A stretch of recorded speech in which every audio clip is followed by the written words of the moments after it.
Halo Sobat Ayon, ketemu lagi nih sama gua. Kalian pasti sering banget nih ngerasa di saat kalian menggunakan internet kalian tuh sering banget putus-putus atau lemot parah. Padahal kalian udah coba nih segala cara untuk mengembalikan internet kalian ke kondisi optimal.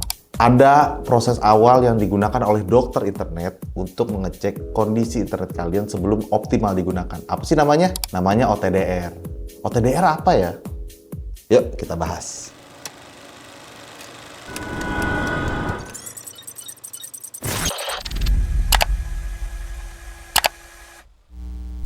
OTDR itu merupakan Optical Time Domain Reflectometer. OTDR ini seperti MRI nih untuk dokter-dokter spesialis, tapi mengecek kondisi dari kabel serat optik. Fungsi utamanya ya jelas, mereka mengukur dan mengecek nih kondisi dari kabel serat optik itu maksimal atau enggak. OTDR itu bekerja mengirim cahaya ke kabel serat optik dan menghitung nih waktu pantulan cahayanya. Dan dari hal tersebut, itu bisa diketahui nih ada masalah nggak nih di kabel serat optik kalian. Dengan mengecek itu, OTDR bisa tahu apa aja sih? Ada beberapa nih. Pertama, di mana letak kerusakannya, apakah ada kabel yang putus, bengkok parah, atau sambungan yang kurang bagus. Kemudian bisa diketahui juga nih seberapa parah kerusakannya. Banyak nih dari beberapa banyak sinyal cahaya yang hilang di titik yang tertentu. Kemudian ada panjang total kabelnya itu ada berapa sih? Jadi OTDR ini bisa mengetahui kalau ada segmen yang hilang atau kepanjangan. Singkatnya ini OTDR itu udah kayak detektif tuh Sobat Ayon. Dia bisa ngecek nih seberapa parah kerusakan, di mana letak kerusakan tanpa harus membongkar kabel itu sendiri. Kan panjang ya Sobat Ayon ya kabel ya. Masa dicek satu-satu? Lama dong. Nah kita bahas nih masalah kelebihannya. Kelebihannya apa sih tentang OTDR ini? Yang pertama itu diagnosanya cepat dan akurat. OTDR itu bisa menemukan masalah di jaringan fiber optik dengan sangat cepat, presisi tinggi, penghematan waktu, dan biaya perbaikan. Kemudian mengurangi downtime. Dengan cepatnya identifikasi masalah, waktu internet mati atau lambat itu bisa diminimalisir loh. Jadi nggak perlu nih nunggu berjam-jam cuma buat internet nyala lagi. Kemudian ini nih, memastikan kualitas dari instalasi.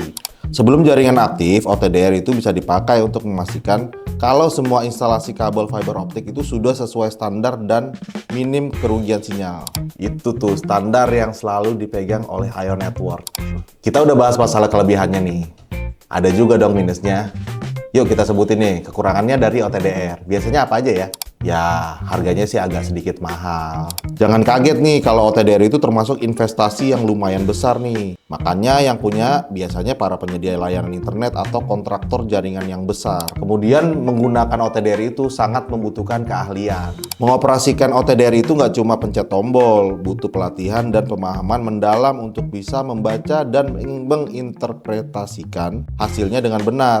Tidak tepat banget nih untuk jarak yang sangat dekat. Untuk kabel yang sangat pendek, akurasi OTDR bisa sedikit berkurang. Analoginya seperti ini nih Sobat Ayon. Kalian berada di lorong yang gelap dan menggunakan senter. Kemudian kalian arahkan senter tersebut ke jalan yang gelap tersebut. Kalau refleksi dari cahaya tersebut itu memantul dan kembali dengan kondisi yang seperti seharusnya, itu kalian bisa simpulkan kalau jalan di depan itu terang. Kemudian kalau kalian senterkan ke jalan yang sama tadi, kemudian redup atau tidak kembali sama sekali, kalian bisa simpulkan nih jalannya itu bisa berbelok atau ada penghalang. Nah itulah gunanya OTDR. Dia bisa memantulkan cahaya di mana barometer dari pemantulan cahaya itu adalah indikator ada masalah atau tidaknya kabelnya. Simple dan mudah-mudahan jelas nih. Dan kalian juga jangan lupa nih di like, share, and subscribe. Ayon Network for better life. Turn on your life.